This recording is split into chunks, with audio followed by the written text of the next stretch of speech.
काय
कोण होता तेव्हा एवढा आलाप एवढं त्याला लहान लहान लेकरू दिसलं नाही का माझं लहान लहान लेकरू दिसलं नाही का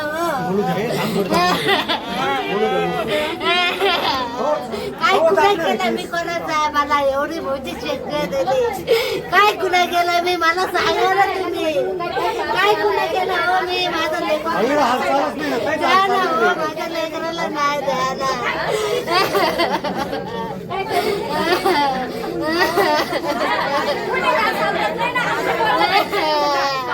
काय करू सांगा ना माझं लेकरू कुठे सांगा ना हो माझं लेकरू कुठे मला सांगा ना कुणीतरी सांगा ना हो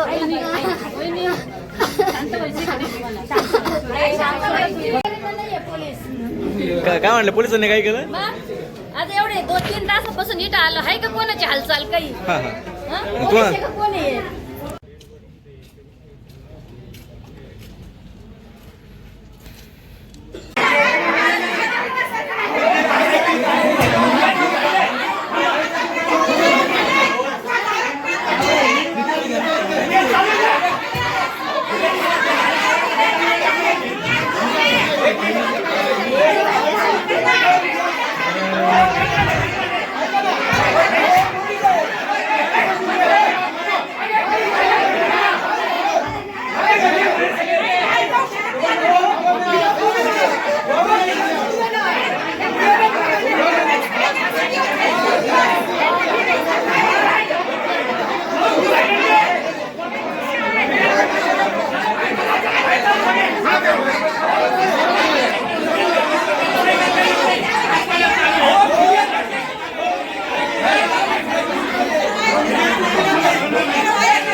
काय म्हणाल नेमकं ती घटना कशी घडली होती आणि तुमची मागणी काय काय कारण होतं त्या गाडीवाल्याचं असं समजलं हे सांगा आम्हाला फक्त आमच्या मुलाला न्याय लागतोय कारण त्याची परत हिंमत नाही झाली पाहिजे असं कारण त्या गल्लीमध्ये भरपूर लहान मुलं आहे त्यावेळेस सगळेच बाहेर पडलेले राहतात मुलं गल्लीत खेळतात तो काय हायवे नव्हता सामान्य गल्ली आहे ती तिथं मुलं खेळणारे संध्याकाळची वेळ होती जेवणानंतर माणसं शतपावली करायला निघतात आणि ज्या घटनास्थळी झाले ती तो मुलगा माझा भाचा आहे त्याची आजी माझी मावशी तिने ती गाडी बघितली ती गाडी खूप वेगाने आली होती तिने त्या गाडीला साईड दिली ते दोघं जण साईडला झाले होते साईडला झालेल्या असताना सुद्धा त्यांनी परत त्यांच्या अंगावर घातली गाडी मग चूक कुणाची त्याची चूक आहे 100% त्यांनी पोटाचा पार पुरा सगळं करून नाही मावशीला पाडून त्यांनी परत पुढं घेऊन त्याला रस्त्यावर पाडून एकदा घालून परत रिवर्स करून परत डबल त्याच्या अंगावरून घातलेली गाडी पोटावरून त्याच्या पोटाचा पार चुरा करून टाकला होता म्हणजे कुठेतरी ऍक्सिडेंट केल्यानंतर तो वाचलेला होता मात्र त्याला यांनी परत गुन्हा केलाय मारून टाकायच्या हिशोबात घेऊन त्यांनी परत गाडी त्याच्या अंगावरून घातलेली एकदा झालं तो चूक असती पण दुसऱ्यांदा केलं त्यांनी गाडी रिवर्स घेतली म्हणजे त्यांनी गुन्हा केलेला आमच्या मुलाला न्याय लागतो म्हणजे त्याची त्या नारानं माझी परत हिंमत नाही झाली पाहिजे अशी करायची नाही काय शिक्षा काय झाली पण त्याला? त्याला फाशीची शिक्षा द्या. आमचा मुलगा गेला, त्याला पण जगायचा काही अधिकार आम्हाला नाही. त्यांनी मागं पुढं घेऊन डबल मारलं म्हणजे होऊन मारलं आज मुद्दा एकुलता माझा. एक मुलगा होता माझ्या भावाचा, त्याने कुणाच्या तोंडाकडे बघायचं? माझा भाऊ रोज फक्त काम आणि घर, त्याचं कोणी मित्र नाही, काहीच नाही, तो कुठं जात नाही, काहीच नाही, त्याचं काम आणि त्याचं घर, त्याच्या व्यतिरिक्त तो कुठेच जात नाही. आणि हा सुद्धा फक्त तिथं ते दुकानं, भगवान काकांचं दुकान आहे, तिथंच त्याचे मित्र होते, तो तिथंच खेळतो फक्त, बाकी कुठंच जात नाही तो. नाही आणि त्या घटनेच्या वेळेस वेळेच्या वेळी जर पोलीस त्या ठिकाणी हजर झाले असते तर कदाचित आरोपी आज जेरबंद झाले असते. पोलिसांनी सुद्धा काहीच केलेलं नाहीये. ज्या वेळेस हे सगळे त्याला घेऊन पळाले नाशिकला, घरचं कोणीच नव्हतं.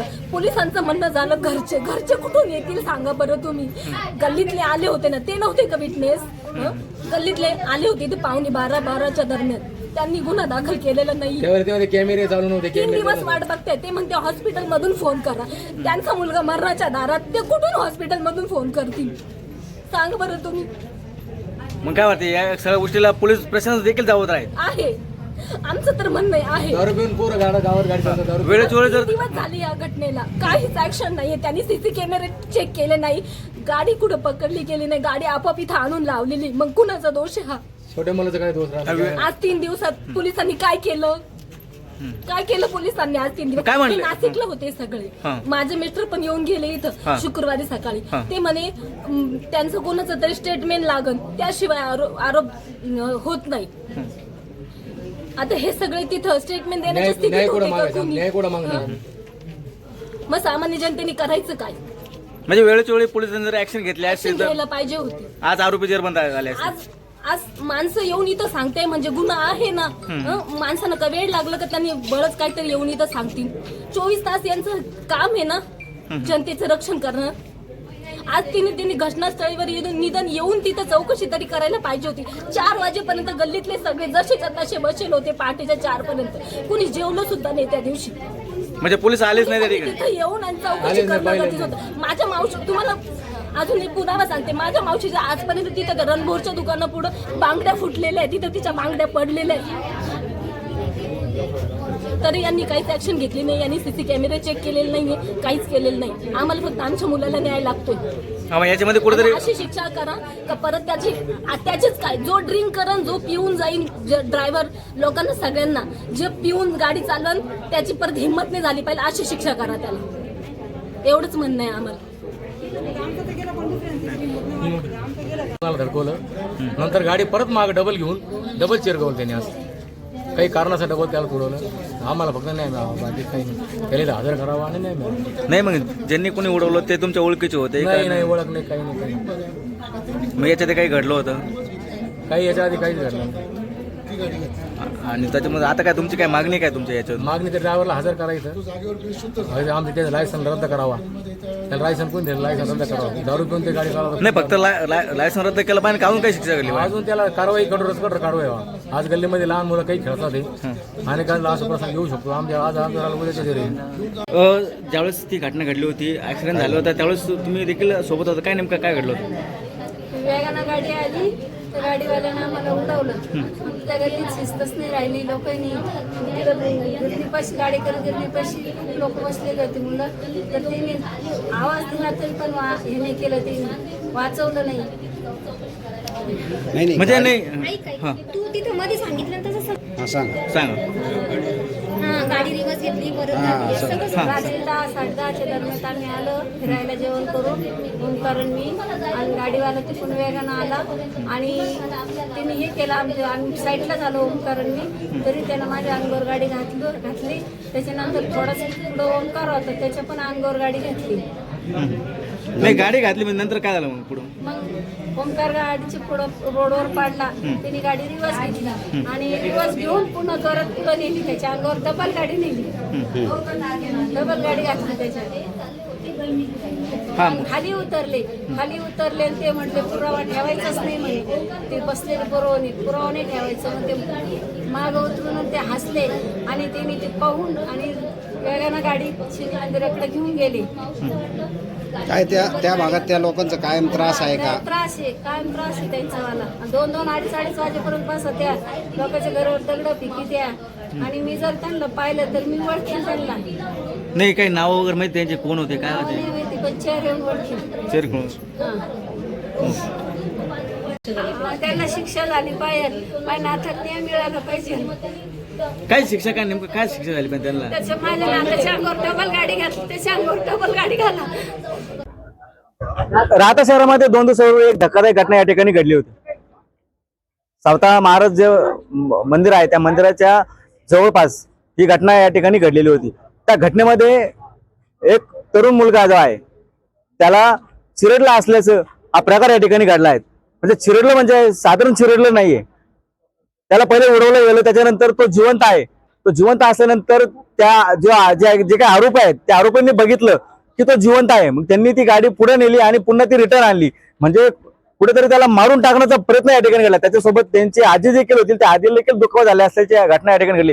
त्यानंतर आज 2 दिवसानंतर जो व्यक्ती आणि तो तरुण मुलगा आहे जो नाशिक या हॉस्पिटलमध्ये ऍडमिट होता, मात्र त्याचा मृत्यू या ठिकाणी दुर्दैवी मृत्यू जो आहे तो या ठिकाणी घडला असल्याचं आपल्याला बघण्यात येतं. त्यानंतर घरचे नातेवाईक असेल, राहता शहरातले परिसरातले जे नागरिक आहेत, त्या गावातले जे नागरिक आहेत, गल्लीतले जे आहेत ते आणि त्याचं माजी नगराध्यक्ष असेल, नगरसेवक असेल, हे देखील या ठिकाणी उपस्थित झाले आणि त्यांनी राहता पोलीस स्टेशन या ठिकाणी ठिय्या मांडल्या. म्हणजे कुठेतरी त्याच वेळेस जर पोलिसांनी ती ऍक्शन घेतली असती त्यावेळेस ते आरोपी आज जेरबंद झाले असते आणि या तरुणाला न्याय मिळाला असता. मात्र कुठेतरी पोलिसांनी दिरंगाई केली, काहीतरी उडवडीचे उत्तर दिले. ती गाडी जी आहे ज्या आरोपीने ते उडवलं गेलं ती गाडी या पोलीस स्टेशन मध्ये या ठिकाणी आणून लावली आहेत आणि ती गाडी या ठिकाणी आणल्यात. मग आरोपी का कुठे गेलेत असा प्रश्न उपस्थित नागरिकांनी या ठिकाणी उपस्थित केला. आपण या माझ्या मागे या ठिकाणी बघू शकता, ही जी अँब्युलन्स आहे या अँब्युलन्स मध्ये जो तरुण व्यक्ती आहे त्या व्यक्तीचा मृतदेह या ठिकाणी आणण्यात गेला आहे. म्हणजे कुठेतरी आम्ही त्या आमच्या मुलाला जाणणार नाही, त्याचा मृतदेह आम्ही हातात घेणार नाहीये आणि जोपर्यंत आरोपी अटकेत येत नाही तोपर्यंत आम्ही त्या मृतदेहाला हात लावणार नाही अशी या ठिकाणी या घरच्यांच्या नातेवाईकांनी सांगण्यात आलं आहे. मात्र कुठेतरी असा प्रश्न या ठिकाणी पडतोय, पोलीस प्रशासन काय करत होतं? ज्यावेळेस पोलिसांमध्ये तक्रार केली गेली त्यावेळेस नागरिकांना त्यांच्या घरच्यांना प्रश्न पोलिसांनी उपस्थित केले गेले. म्हणजे कुठेतरी पोलिसांनी आपली जी काही बाजू मांडण्याचा प्रयत्न केला असेल, ठीक आहे, बाजू मांडण्याऐवजी पोलिसांनी कुठेतरी त्यांना उडवडीचे उत्तर दिले गेलेत. जर पोलिसांनी त्याच वेळेस ऍक्शन घेतली असती, त्याच वेळेस ते त्या ठिकाणी दाखल झाले असते, घटना सीसीटीव्ही त्या ठिकाणी चेक केली असती तर सदर आरोपी जे आहेत ते या ठिकाणी आज अटकेमध्ये असते. मात्र आरोपी अटक न करता आरोपींची गाडी जी आहे या ठिकाणी पोलीस स्टेशनमध्ये आहेत. आता गाडीवरती अक्षरशः त्यांनी घरच्यांच्या नातेवाईकांनी असेल नागरिकांनी जे आरोप केले गेले की त्यावरती दगडफेक केली गेली, ते काचा तोडल्या गेल्यात. म्हणजे काचा कुणी तोडल्यात? पोलीस स्टेशनमध्ये जर गाडी असेल तर ते काचा कुणी तोडल्या गेल्यात असा प्रश्न या ठिकाणी उपस्थित आहे. म्हणजे या ठिकाणी कुठेतरी पोलीस प्रशासन या सगळ्या गोष्टीला सहभागी असल्याचं या ठिकाणी आपल्याला निदर्शनास येत आहे. म्हणजे पोलीस प्रशासन करतं काय? आज एकच घटना नाही, अनेक घटना या राहता शहरामध्ये घडत आहेत. मात्र पोलीस प्रशासन हे डोळे झाक करत आहेत, पोलिसांचे डोळे बंद झाले असल्याचे आपल्याला या ठिकाणी बघायला मिळतात. मात्र या तरुण मुलाला आहेत, जो मुलगा या ठिकाणी आहेत, लहानसा मुलगा आहे, त्याला न्याय मिळणार कसा? ते आरोपी कुठे गेले आहेत हे तर ठीक आहे, यावरती बोलण्यापेक्षा आरोपी आज जर त्यांची गाडी या ठिकाणी आली आहे तर मग आरोपींना त्यांनी का पकडू शकले नाहीत? त्या आरोपींची गाडी या ठिकाणी जप्त करता येत, मग आरोपी का जप्त केले जात नाहीत? मग या ठिकाणचे जे राहता पोलीस स्टेशनचे PI आहेत, त्यांचे सहकारी आहेत, ते करतात काय? या राहता शहरावरती ज्या घटना घडत आहेत त्या घटनेला, या सगळ्या गोष्टीला जबाबदार कोण ठरत आहेत असाच प्रश्न या ठिकाणी उपस्थित होत आहेत. न्यूज 70 साठी अजय जाधव, राहता.